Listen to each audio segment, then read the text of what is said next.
Nosotros estamos siguiendo una serie que titulamos simplemente El calendario de Dios para los tiempos finales. Es decir, hasta dónde podemos saber por la palabra de Dios el orden de los acontecimientos, y Él no oculta lo que es para ser revelado para nosotros. Ya hablábamos sobre dos cosas: el arrebatamiento de la iglesia, y hablábamos también del tribunal de Cristo, donde los cristianos serán recompensados por el trabajo que hayan hecho.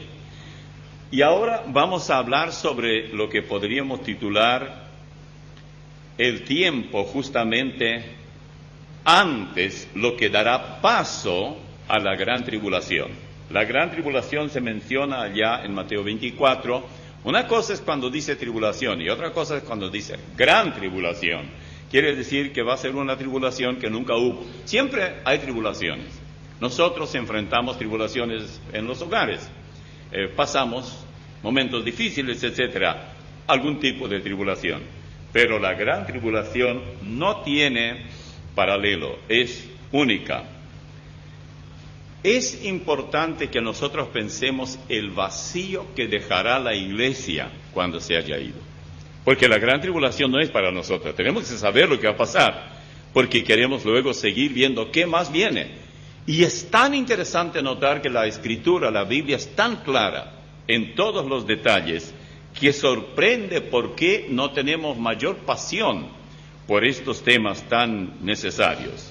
Hay muchas preguntas, pocas respuestas. Nuestro planeta nunca experimentó lo que va a experimentar cuando la iglesia sea levantada. Hoy nosotros estamos aquí. Dios hace que llueva sobre justos e injustos, que el sol salga sobre buenos y malos. El mundo es favorecido porque estamos nosotros aquí. No importa que el mundo no lo reconozca, no lo va a reconocer debido a su orgullo. El hombre mundano no quiere pensar ni siquiera que debido a que la iglesia está aquí, las cosas no son peores.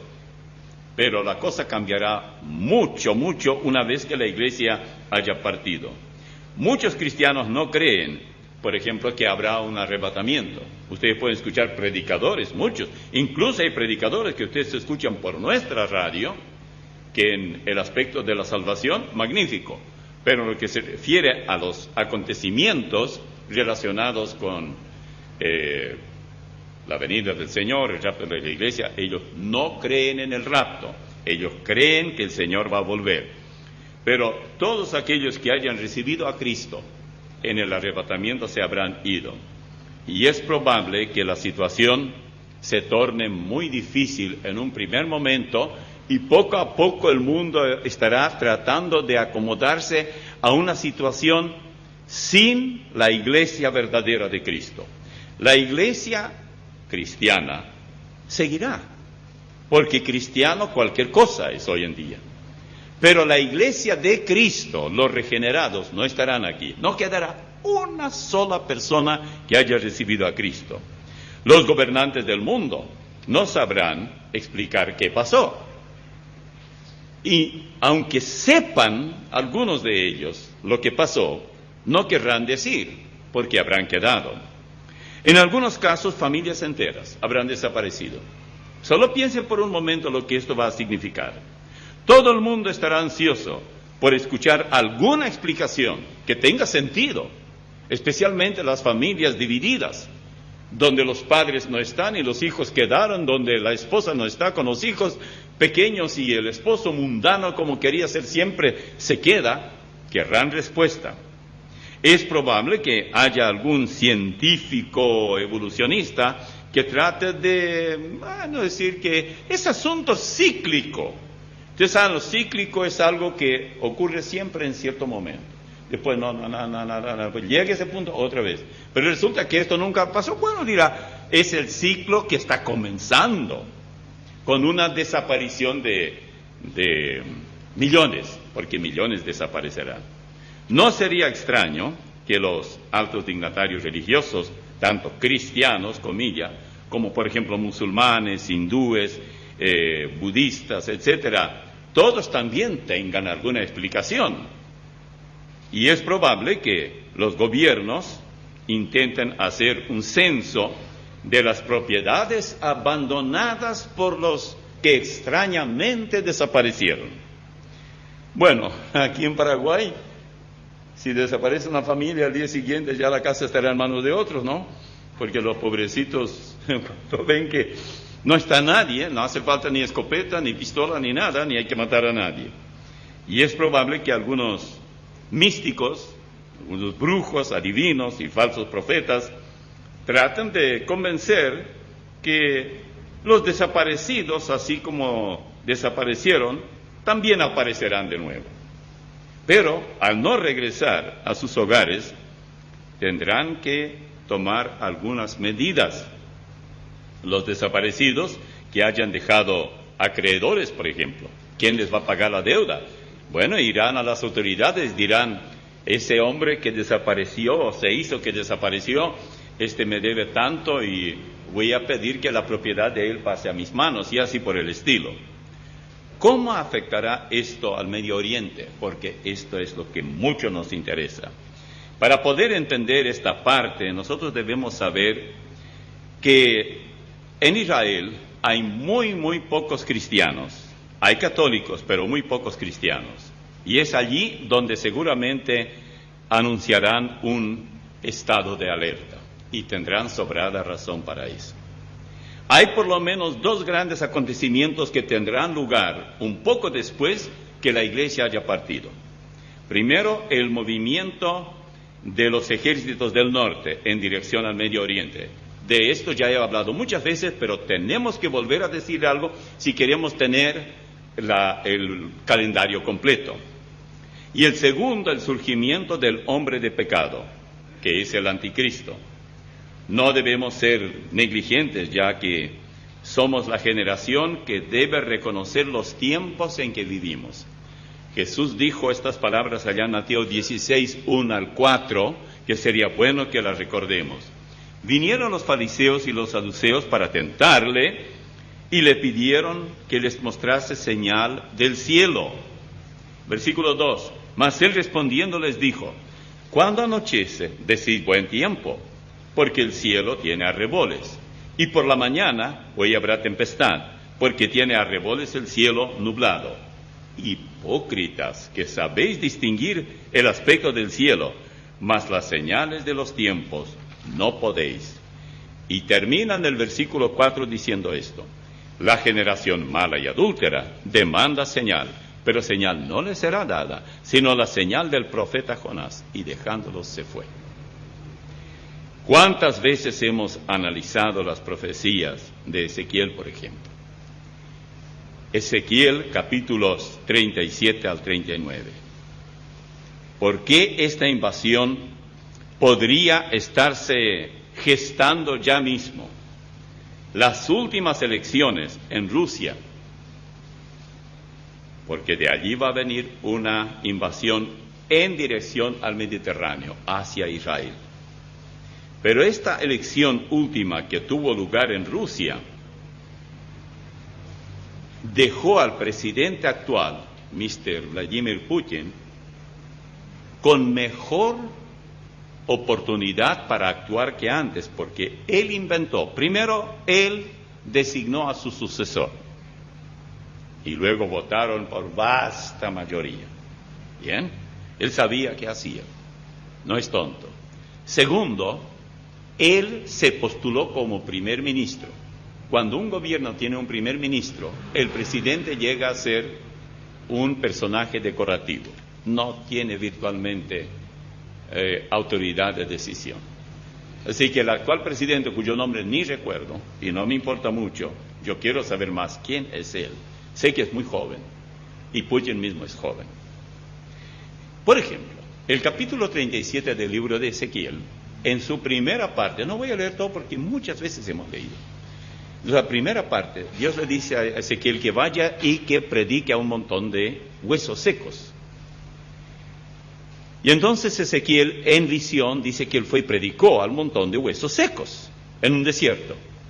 Y los huesos hicieron ruido porque se estaban buscando su equivalente para juntarse. Se juntaron, eran esqueletos, y luego vino la carne, y vino la piel, y bueno, eran personas. Eso es en visión. Uno de los pocos, yo creo que ese casi es el único, que tan bien explica en el mismo capítulo cómo interpretar esos huesos secos. Usted no puede equivocar. Y ya que dije eso, permítanme hacerles ver cuán cierto es esto. Cuando en Ezequiel, justamente 37, él dice que, ¿qué son esos huesos secos? Dice que es Israel. Vamos a ver, 37, y después pasamos rapidito al 38 y 39, pero vamos a hacer solo un resumen, porque de eso tenemos muchas grabaciones. Después de hablar de eso en el versículo 11, desde el versículo 11 en adelante, capítulo 37 de Ezequiel, me dijo luego: hijo de hombre, todos estos huesos son la casa de Israel. He aquí ellos dicen: nuestros huesos se secaron y perecieron nuestra esperanza, pereció nuestra esperanza, somos del todo destruidos. Por tanto profetiza y diles: así ha dicho Jehová el Señor, he aquí, yo abro vuestros sepulcros, pueblo mío, y os haré subir de vuestras sepulturas, y os traeré a la tierra de Israel. Esto ya es historia, ya ocurrió. Y sabréis que yo soy Jehová, cuando abra vuestros sepulcros, y os saque de vuestra sepultura, pueblo mío. Versículo 14, y pondré mi espíritu, ya con mayúscula, en vosotros, y viviréis, y os haré reposar sobre vuestra tierra, y sabréis que yo Jehová hablé, y lo hice, dice Jehová. Bueno, aquí nadie puede equivocar.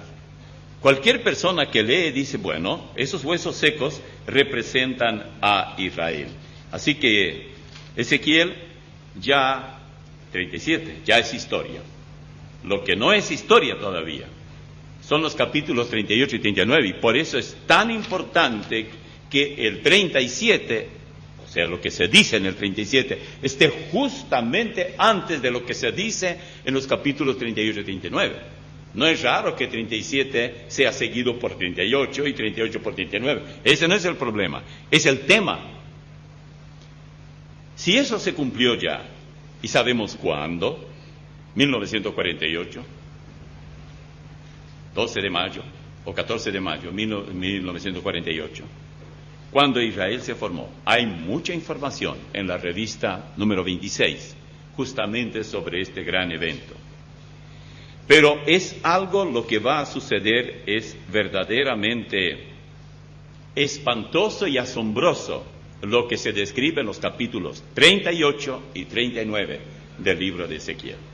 Para mí es un hecho que todo va a comenzar con Jeremías capítulo 1.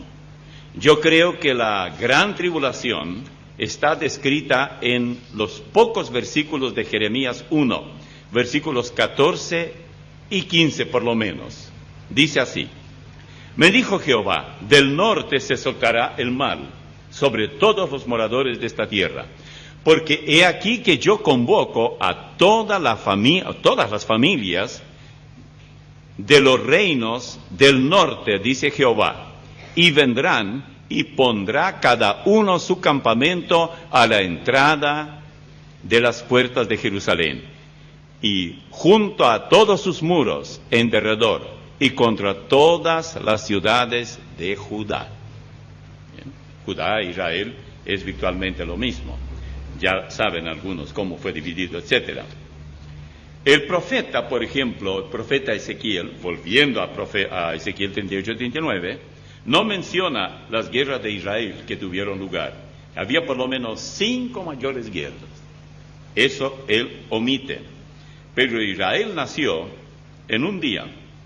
O sea, el milagro de Israel es que de la noche a la mañana, lo que no era un país llegó a ser.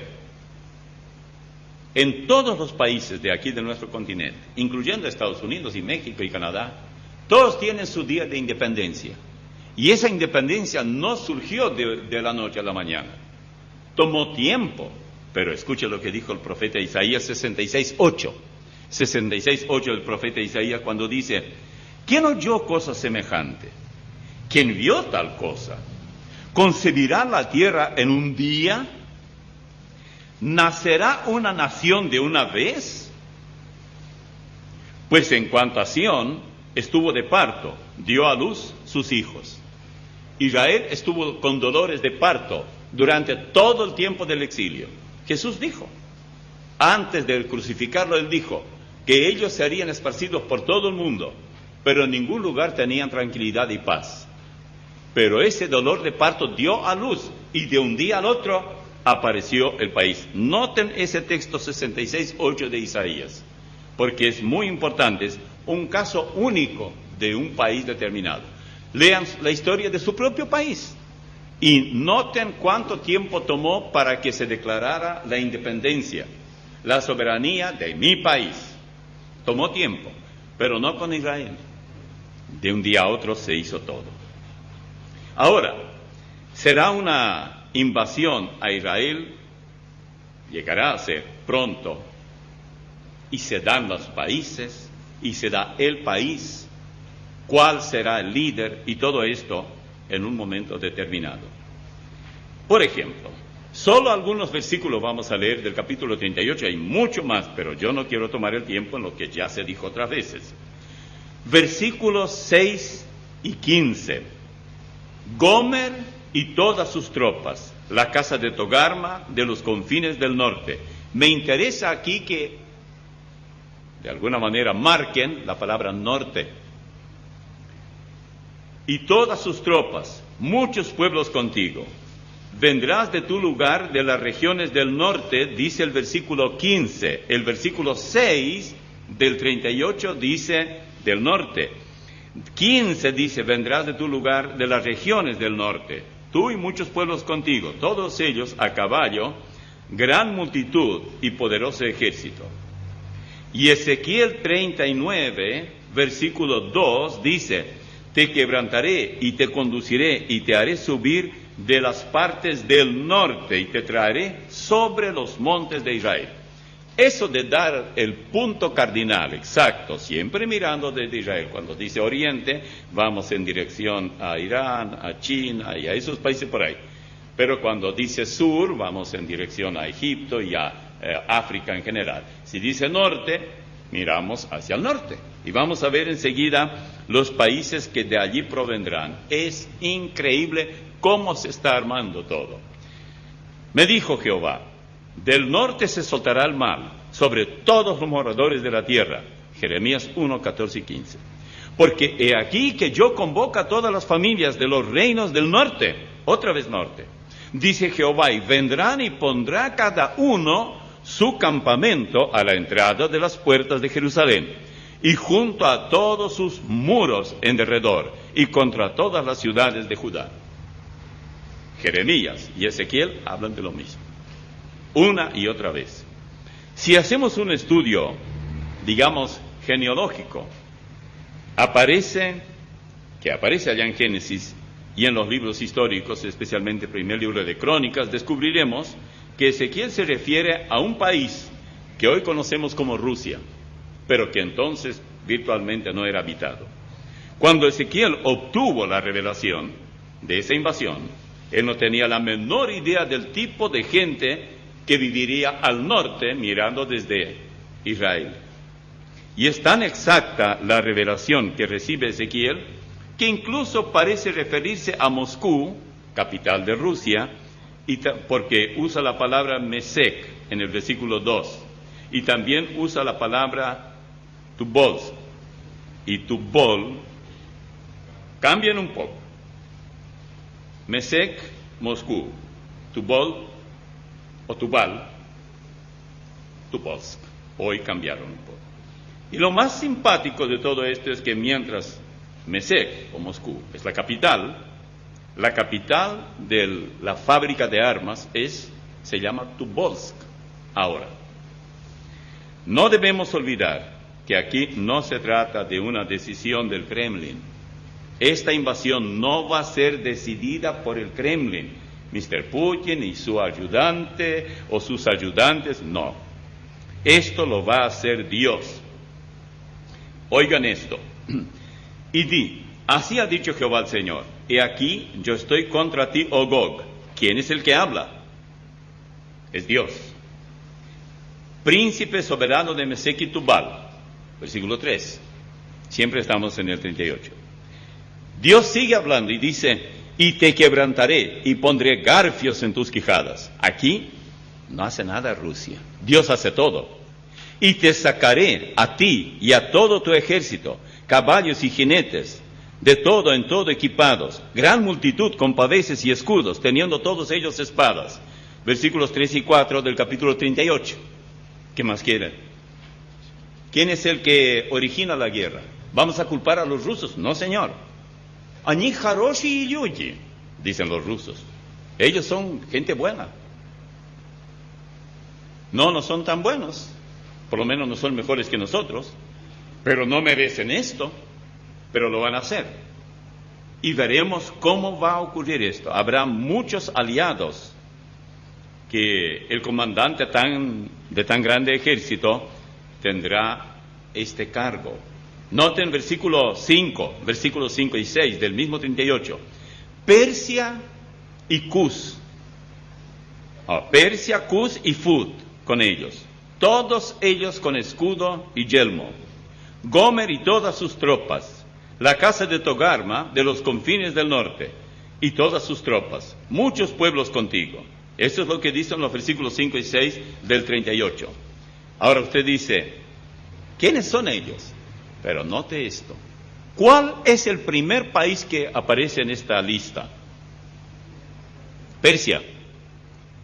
Desde 1932, Persia tiene otro nombre. Irán. Qué amigo de los judíos, ¿verdad? Si ustedes escuchan noticias, vamos a ver rápidamente qué nombres tienen ahora esos países. Porque si ustedes van al mapa y buscan Cus, Fut, Gomer, Togarma, no encuentran. Pero veamos. Gog es el gobernante que comandará la coalición encabezada por Rusia. Magog es Rusia y es Asia Central, incluyendo, por ejemplo, las ex repúblicas soviéticas independientes hoy se llaman así, Kazajistán, Turkmenistán, Tadjikistán, Uzbekistán y Kirguisia. Yo hablé de eso en Tijuana, México, y el hermano Pastor Peña salió después, dije, y Mexicistán, Mexicostán. Bueno, pero todos tienen ese nombre. Vamos a ver un poco más acerca de ellos. Mesec y Tubal, Moscú y Tobolsk, ya vimos. Persia, Irán y parte de Irak y también Turkmenistán. Todo eso era el país, así que Irak estará también en eso. Cus es Sudán y la sede del Frente Nacional Islámico, que cría. Nosotros podemos criar patos o pavos o pollitos, pero ellos crían terroristas. Fut es Libia, así que no busque Fut porque no va a encontrar, pero Libia sí, y es otro de los países que apoya el terrorismo en contra de Israel. Gomer es Turquía, poco más hacia el norte de Israel. Togarma, Armenia y Alemania. Una vez uno de descendencia alemana dice, ¿de dónde usted sacó que es Alemania? Nadie quiere ser parte de esto. Y luego, como si fuera poco, dice, muchos pueblos contigo. Bueno, los países próximos a Israel, que serán parte del yihad. Otras naciones podrían ser Siria, Jordania, Egipto, todos ellos harán alianza, solo para ir en contra de Israel. No los culpen a ellos, porque Dios dice, yo lo hago. Y es importante que sepamos que todos estos países aliados del invasor practican el Islam. Así que ya sabemos cómo opera el Islam. Dios le dice al gobernante del norte, de aquí a muchos días serás visitado. Versículo 8, la primera parte del 38. De aquí a muchos días. Todavía no llegó. Ezequiel escribió esto unos 600 años antes de Cristo. Ahora, ¿cuál será la razón de esta invasión? ¿Qué motivará este movimiento de tanta tropa? Versículos 10 al 11, veamos. Así ha dicho Jehová el Señor: en aquel día subirán palabras en tu corazón, y concebirás mal pensamiento, y dirás: subiré contra una tierra indefensa, iré contra gentes tranquilas que habitan confiadamente. Todas ellas habitan sin muro y no tienen cerrojos ni puertas. Esto, versículos 10 y 11 del capítulo 38. ¿Qué ocurrirá cuando ya las tropas invasoras habrán llegado a Israel? Primero, versículo 19. Porque he hablado en mi celo y en el fuego de mi ira, que en aquel tiempo habrá gran temblor sobre la tierra de Israel. Primero, gran temblor. Yo sé que algunos se preguntan y dicen, pero este hombre no sabe lo que está diciendo. Nadie hace hoy guerras llamadas guerra convencional. ¿Sí? No están peleando, cabalgando sobre caballos, bien preparados para la guerra y todo eso. No. Esa será una guerra convencional. Esa no será una guerra con bomba atómica o algo así. Porque hay que saber cuál es el propósito de la guerra en la mente de los invasores. Pero detrás de todo el asunto es Dios mismo quien toma la iniciativa y dice: hasta aquí, para ustedes los del norte, el poderío del norte, y ahora avancen. Prepárate tú y todo tu pueblo contigo. Dios les dice, es un imperativo. Por eso los rusos se están preparando. Y es probable que haya maremoto también, no solamente terremoto. Lo primero que va a pasar cuando las tropas invasoras ya estarán sobre los montes de Israel. Escuche esto, Ezequiel 38:20. Que los peces del mar, las aves del cielo, las bestias del campo y toda serpiente que se arrastra sobre la tierra y todos los hombres que están sobre la faz de la tierra temblarán ante mi presencia. Dios dice ante mi presencia. O sea, ustedes no van a encontrar en estos dos capítulos una sola vez que hable acerca de la preparación bélica de Israel. No hay. No levanta ni siquiera un cuchillo o un tenedor para pelear. Nada. Es decir, es Dios ante mi presencia. No dice ante la presencia de Israel. Todos los hombres que están sobre la faz de la tierra temblarán ante mi presencia y se desmoronarán los montes. Israel no puede hacer eso. Y los vallados caerán y todo muro caerá a tierra. Habrá un desplome de ciudades increíble. Mucho de las ciudades de Jerusalén, o sea, las casas de Jerusalén también, obviamente los israelitas sufrirán en buena parte. Habrá algunas cosas que el escritor nos dice lo que no sabemos por qué. Y una de las formas como estarán peleando es que, o por qué ocurrirán toda esa masacre que más adelante dice, por cuánto tiempo estarán sepultando cadáveres, es que los soldados invasores estarán peleando entre sí. Sabemos que Dios mueve todo, pero quisiéramos saber cuál será la causa que ellos comenzarán a matarse entre sí. Versículo 21 del 38. Y en todos mis montes llamaré contra él, contra el invasor, la espada, dice Jehová el Señor. La espada de cada cual será contra su hermano. Hermano porque son invasores. Se los llama hermanos, son aliados. Habrá pestilencia, sangre, lluvia, piedras de granizo, fuego y azufre. Lindo negocio, ¿no? Bueno, vamos a leer. Versículo 22 del 38. 22. Y yo litigaré contra él. ¿Quién es yo? Dios. Contra él. Con pestilencia y con sangre, y haré llover sobre él y sobre sus tropas, y sobre los muchos pueblos que están con él, impetuosa lluvia y piedras de granizo, fuego y azufre. ¿Quién puede imaginar eso? Debemos notar que Ezequiel no dice que habrá una gran granizada, sino que dice piedras de granizo. Hay que hacer la diferencia. El ejemplo de granizo del Armagedón, y recuerdan ahora esto, Vamos a leer un texto sobre la cuestión Armagedón que ya está en Apocalipsis.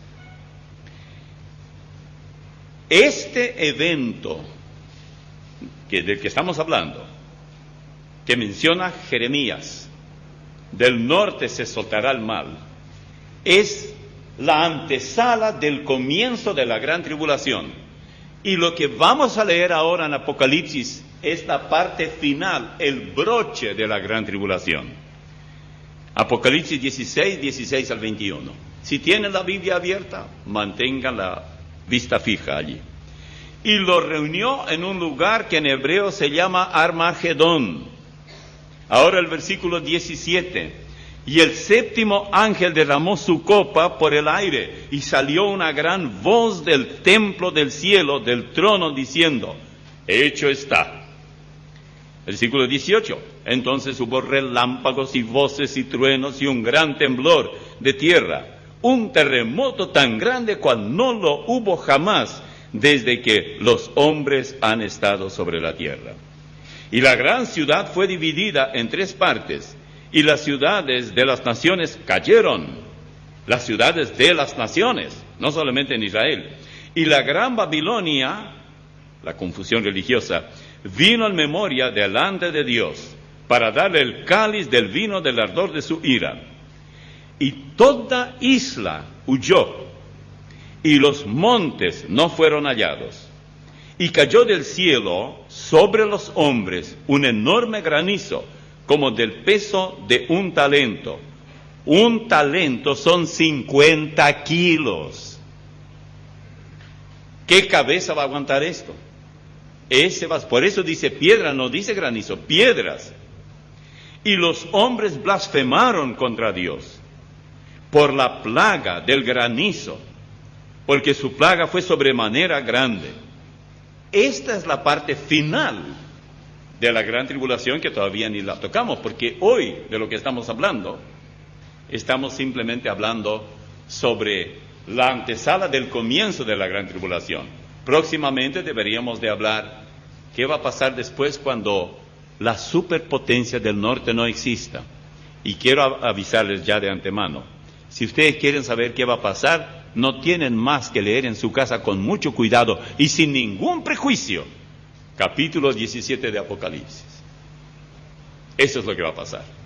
Pero ahora no voy a tocar eso, porque si no, nunca salimos de aquí. Traje esto de Apocalipsis para que veamos y comparemos, por si acaso. ¿No sería el granizo del que habla Ezequiel parecido a los 50 kilos por cada pedrada? No sé. Solamente fui al libro de Apocalipsis porque es como un libro, tiene tapa y tapa. Estamos ahora en la primera, estamos abriendo las primeras páginas. Y yo ya salté hasta la última para ver cómo está encuadernado este libro del calendario de Dios. Yo lo llamo así porque son los acontecimientos finales. Y se desató el cielo, dice así otra traducción, la paráfrasis. Y se desató del cielo una granizada tan increíblemente horrible que cada uno de los granizos que caía sobre la humanidad pesaba alrededor de 50 kilos, y la humanidad blasfemó contra Dios. Apocalipsis 16, 21. Pero la paráfrasis. A diferencia de Juan, que escribió el Apocalipsis, Ezequiel nada dice sobre el peso de las piedras de granizo, pero es muy probable que sea algo parecido. Se limita a decir impetuosa lluvia y piedras de granizo, fuego y azufre. Bueno, supongamos que no eran 50 kilos, eran 49. O si fueran 30, o si fueran 10. A veces en las noticias escuchamos que había granizo del tamaño de una pelota de ping-pong. Muy chiquitita. Bueno, si eran piedras de 50 kilos, si serán, es mucho más que esto. Este capítulo 38 de Ezequiel termina diciendo: y seré engrandecido y santificado y seré conocido ante los ojos de muchas naciones y sabrán que yo soy Jehová. Eso está en el versículo 23. No todas, pero muchas naciones reconocerán que la guerra que intentó la invasión del norte no la hicieron los hombres, fue de Dios. Hoy en día, mediante satélites y demás, porque ¿qué periodista podrá estar allí? Va a ser muy difícil. Se desmoronan los montes, viene toda esta lluvia y piedras, granizo, y es como para estar lejos. Pero hay sistemas para poder llevar la información a otros países. Y aquella gente que viva en América, en toda la América, y en otros lugares lejos del Medio Oriente, lejos de esa parte de Europa hacia el norte, Europa, si hablamos de Europa es la parte este, pero si miramos desde Israel, claro que es norte. Pero sabrán lo que pasó. Y los diarios dirán, Dios intervino. O no sé cómo le dirán, pero tendrán que darse cuenta que algo de lo que creyeron aquellos que desaparecieron parece ser cierto. Hoy en día, la ciudad de la que más se habla y más aparece en las noticias es Jerusalén. Jerusalén es la preocupación de todo el mundo, de las Naciones Unidas y de todos los gobernantes. Ya ni saben qué hacer, ni qué más sacar de Israel para negociar tierra por paz. Eso irá de mal en peor, nunca llegará a eso. Últimamente los sirios piden las alturas de Golán. Eso es como que los israelitas digan, bueno, ustedes tienen todas las balas y todos los fusiles y aquí estamos nosotros para que nos fusilen. Permítanme leer lo que dice Zacarías, unos casi 500 años antes de Cristo. 12, versículos 2 y 3. He aquí yo pongo a Jerusalén por copa que hará temblar a todos los pueblos de alrededor contra Judá, en el sitio contra Jerusalén. Versículo 3 ahora. Y en aquel día yo pondré a Jerusalén por piedra pesada a todos los pueblos. Todos los que se la cargaren serán despedazados. Bien que todas las naciones de la tierra se juntarán contra ella. Esto viene para el final. Eso que leímos en Apocalipsis 16, de Armagedón, se va a cumplir esa última parte. Bien que todas las naciones de la tierra se juntarán contra ella. El Armagedón se compondrá de los ejércitos de todo el mundo. Y es notable, todos los conflictos que han surgido, ya sea en Asia, en Europa, en el lejano Oriente, en África, en nuestra América, todos estos conflictos más o menos se resolvieron. Que arbitraje, que la Corte Internacional, que las Naciones Unidas, que el Concilio de Seguridad, y no, pero se resuelven. Nadie puede resolver el problema del Medio Oriente. En relación a israelíes, palestinos, nadie puede resolver eso. Y no importa que cambien de presidente en Estados Unidos o que los líderes en Europa cambien, no pueden. Y ya no ayuda nada, virtualmente nada. El bloqueo económico, algo así, ya no funciona. Y actualmente los iraníes abiertamente hablan que debe desaparecer hasta el último judío de la tierra. Hay que sacarlos y una vez que no existe ningún judío en la tierra, habrá paz. Y ya nadie puede decir nada. Bueno, pero Dios por boca de Israel dice, yo pongo a Jerusalén, y Jerusalén es el corazón, es la capital, por copa que hará temblar a todos los pueblos de alrededor.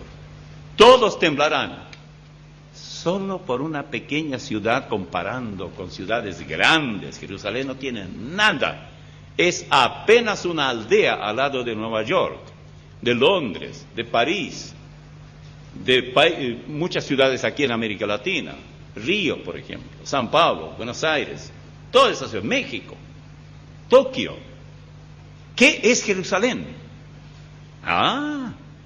Dios dice, de ningún otro país dice, yo te sacaré, yo te traeré y yo te destruiré, y ya sabes dónde. Tal como ocurrió en el comienzo de la gran tribulación por iniciativa divina, lo mismo ocurrirá con el cierre de estos 7 años. Qué terrible va a ser eso. Bueno, el resultado de la invasión está en Ezequiel 39:12. Así como el 37 explica cómo entender los huesos secos, el montón de huesos secos, así también aquí se nos dice: y la casa de Israel los estará enterrando por 7 meses para limpiar la tierra. ¿A quiénes? La casa de Israel, los judíos, estarán enterrando a los soldados que provendrán de todas esas naciones encabezadas por Rusia para invadir. Y entonces viene lo que llamaríamos el nuevo amanecer, poco a poco, para Israel. Noten y anoten esto si quieren. Joel 2:20.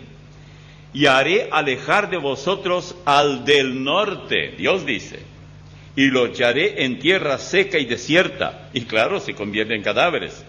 Su faz será hacia el mar oriental, y su fin al mar occidental, y exhalará su hedor, y subirá su pudrición, porque hizo grandes cosas. ¿Qué va a pasar? Bueno, si ustedes tienen un poco más de paciencia, y si no la tienen da igual para mí, y miran en el libro de Ezequiel, y miran la parte final con más detalles, cómo describe él la parte final de esta enorme, increíble invasión, dice así, versículo 11 del 39, y en aquel tiempo yo daré a Gog lugar para sepultura allí en Israel, el valle de los que pasan al oriente del mar, y obstruirá el paso a los transeúntes, pues allí enterrarán a Gog y a toda su multitud, y lo llamarán el valle de Amon-Gog, que significa la multitud de Gog. Y la casa de Israel los estará enterrando por 7 meses para limpiar la tierra. 7 meses tomará para que los judíos terminen de dar sepultura a todos los cuerpos. Y los enterrará todo el pueblo de la tierra, y será para ellos célebre el día en que yo sea glorificado, dice Jehová el Señor. Esto desde el versículo 11 hasta el 13 del capítulo 39 de Ezequiel. Por eso en Joel dice, haré alejar de vosotros al del norte. ¿A dónde los alejará? Bueno, los matará. Con todo el desastre que habrá allí y manifestaciones cósmicas, algo horrible, nunca visto, tanto es así que la gente ya sabrá y dirá, esto fue la mano de Dios. Esta será la primera gran intervención de Dios en defensa de Israel. Del norte. Nunca hay que olvidar, yo sé que no todos están de acuerdo conmigo, porque luego se menciona otra vez en el libro de Apocalipsis a Gog y a Magog, justamente ya al final, el capítulo 20, y dicen, bueno, esto es lo mismo, es decir, el mismo Gog de Ezequiel y de Juan, es lo mismo. No, no es lo mismo, volverá a levantarse de nuevo. Así que nosotros veremos nuevamente luego a Jehová en Armagedón, con la diferencia que cuando vengan los ejércitos del norte, la iglesia estará con el Señor. Pero cuando venga el tiempo del cierre del Armagedón, la iglesia vendrá con el Señor. O sea, el Señor desde las alturas, muchos textos hablan de esto, fulminará a los enemigos que estarán sobre la tierra, la planicie, llamada Armagedón, se la llama también así, los ejércitos del mundo, porque sabrán, ya recordarán lo que pasó 7 años antes. Solo habrá 7 años de diferencia entre la invasión del norte y el Armagedón. Y entre eso, los 3 años y medio anteriores al Armagedón serán los más terribles, y muchos hombres y mujeres morirán, porque entonces recibirán a Cristo como Salvador, pero la iglesia ya estará con el Señor. Esto tiene muchas implicaciones. El profeta ve en visión un cuadro de guerra. Entonces, por primera vez se conocerá. No existían allí aviones, no hay nada de eso. En la época cuando Ezequiel escribió, no se conocía la guerra, bombas atómicas, bomba de hidrógeno, nada de eso. Entonces, ¿por qué los rusos no destruyen si tanto quieren destruir a Israel? Es muy fácil. Hay dos problemas. Primer problema es que la radiación no afectaría solo a Israel. Afectaría a Egipto, a Libia, a Jordania, a Siria, que son aliados de Rusia. Número uno. O tal vez número dos. Número uno es otro. Es el hambre. Israel tiene mucho alimento para pocas bocas. Hay abundancia, hay que ir allí para ver.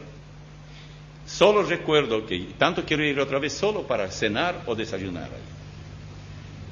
No es solo por eso, pero me gusta comer bien. Cuando uno iba en esos viajes, entonces pagaba todo.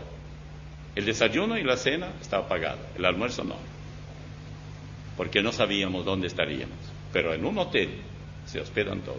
Y yo recuerdo que cuando estuvimos en Jordania, y hay poca diferencia o ninguna entre Jordania e Israel en cuanto a alimento, pero también en Israel.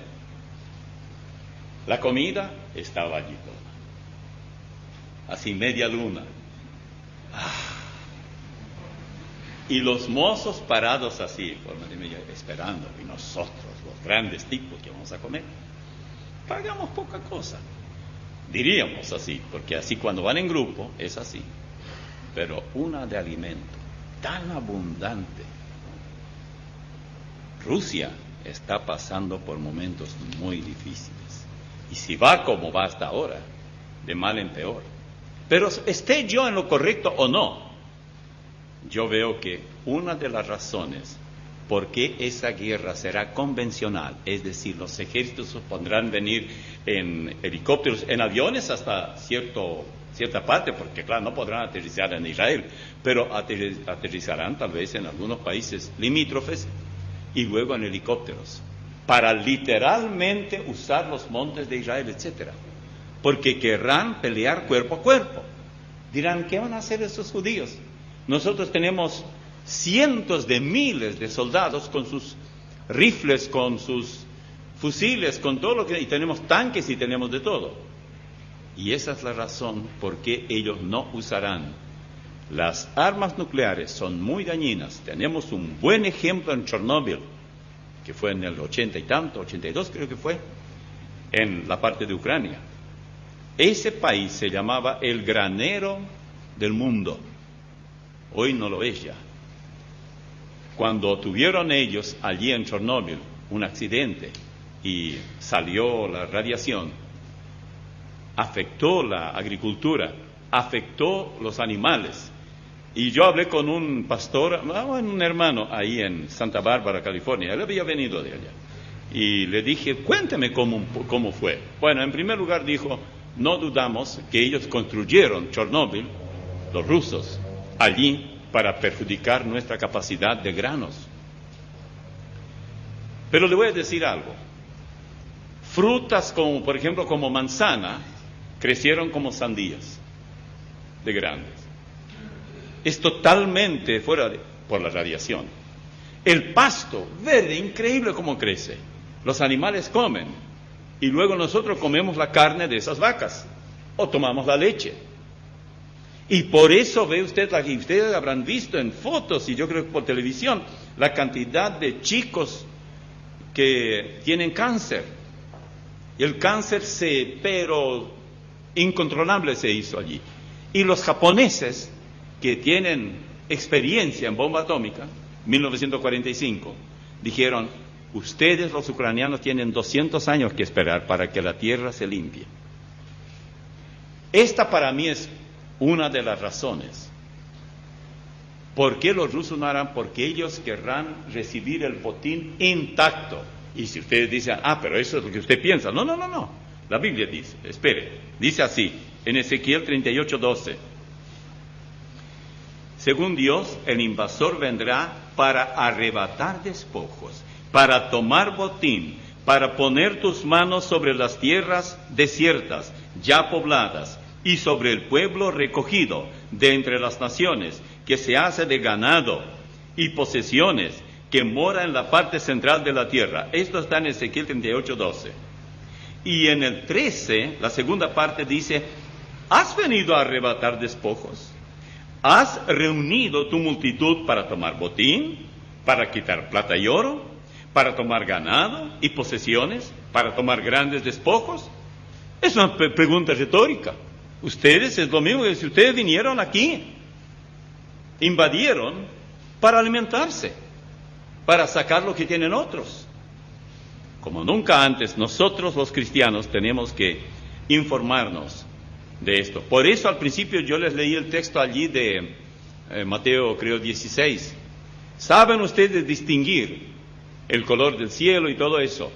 Y de la mañana, y si el sol está rojo de mañana es porque a eso de las 10 va a llover, y que si está roja la puesta del sol es porque habrá sequía, y aciertan. Pero las señales, dice él, que corresponde saber, ustedes no conocen. Y no conocemos, ¿saben por qué? Por negligentes. Resumen.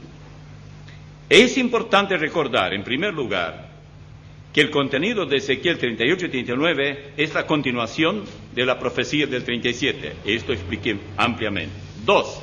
Es necesario recordar que la guerra venidera en esa región será entre el caudillo ruso y Dios. Israel no participa, no hace ni siquiera un disparo para matar una paloma.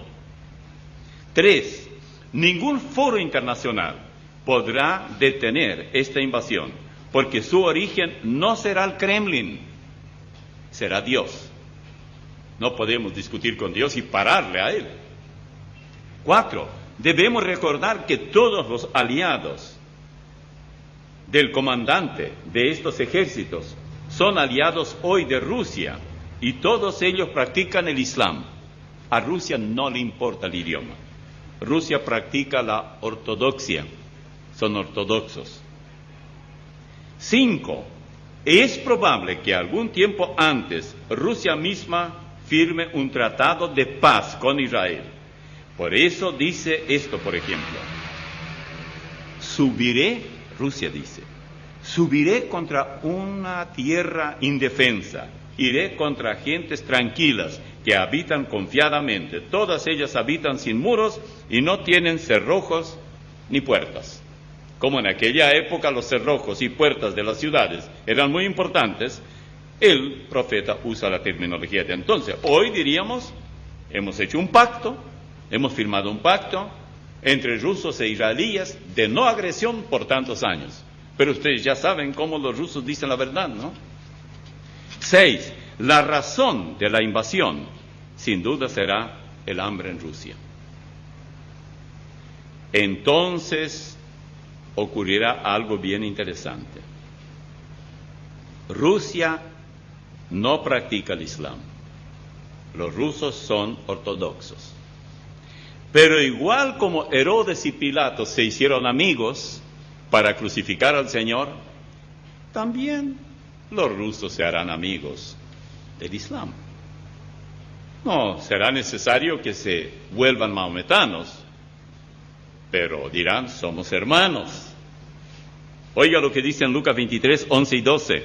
Entonces Herodes con sus soldados le menospreció, y escarneció, vistiéndole de una ropa espléndida, y volvió a enviarle a Pilato. Y se hicieron amigos Pilato y Herodes aquel día, porque antes estaban enemistados entre sí. 7. Será grande la derrota de los invasores, a juzgar por lo que dice en Ezequiel 39:4. Sobre los montes de Israel caerás tú y todas tus tropas, y los pueblos que fueron contigo, a aves de rapiña de toda especie y a las fieras del campo te he dado por comida. Esto no ocurrió hasta hoy, pero va a ocurrir. Por eso Ezequiel dice, de aquí a muchos días, y los muchos días son de verdad muchos. Pasaron más o menos, bueno, si estamos corriendo ya el año 3000 después de Cristo, Ezequiel escribió esto casi 700 años antes de Cristo.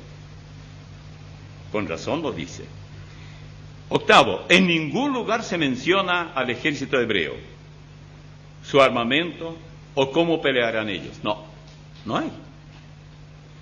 Noveno, esta batalla bien puede ser el comienzo del fin. Es decir, que el mundo no será nunca más el mismo. Una superpotencia habrá desaparecido.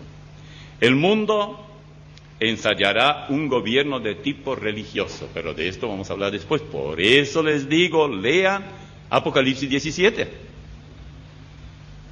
Habrá por un tiempito un gobierno religioso. Y esto explica por qué hay tanto movimiento religioso hoy, tanto ecumenismo, tanto cristianismo falso, para atraer a los cristianos que no son cristianos para que parezcan cristianos. A los judíos Jesús dijo, esto es para ellos, pero puede servir a nosotros también. Lucas 21:28. Cuando estas cosas comiencen a suceder, erguíos y levantad vuestra cabeza, porque vuestra redención está cerca. ¿Y a nosotros no nos sirve esto? Yo creo que sí, yo lo tomo muy en serio. La pregunta final, y ya vamos a terminar aquí. ¿Qué de aquel y aquella que dice, yo escucho y me interesa, pero entiendo muy poco o nada? Yo le voy a decir por qué usted no entiende. Simplemente porque usted no es cristiano. Cualquiera puede no saber alguna cosa, pero rápidamente va hilvanando y va entendiendo. Dice la Biblia que para la persona no salva, la palabra de Dios, el ser salvo por medio de la crucifixión del Señor, es simplemente locura. ¿Por qué? Porque estamos acostumbrados a lucir nuestras buenas obras, que no las hay por ningún lado, pero nosotros decimos que hay, Dios tiene que estar de acuerdo con nosotros, ¿verdad? Porque la palabra de la cruz es locura para los que se pierden, pero a los que se salvan, esto es a nosotros poder de Dios. Y luego dice, pero el hombre natural no percibe las cosas que son del Espíritu de Dios. El natural es el que no tiene el nacimiento sobrenatural, porque para él son locura, y no las puede entender, porque se han de discernir espiritualmente. Me pregunta usted, entonces, ¿qué hago yo para no quedarme aquí cuando esto ocurra? Reciba a Cristo. Mas a todos los que le recibieron, a los que creen en su nombre, les dio potestad de ser hechos hijos de Dios. Usted se convierte en hijo de Dios no porque se bautizó o lo bautizaron. Usted se convierte en hijo de Dios cuando recibe a Jesucristo como Salvador personal.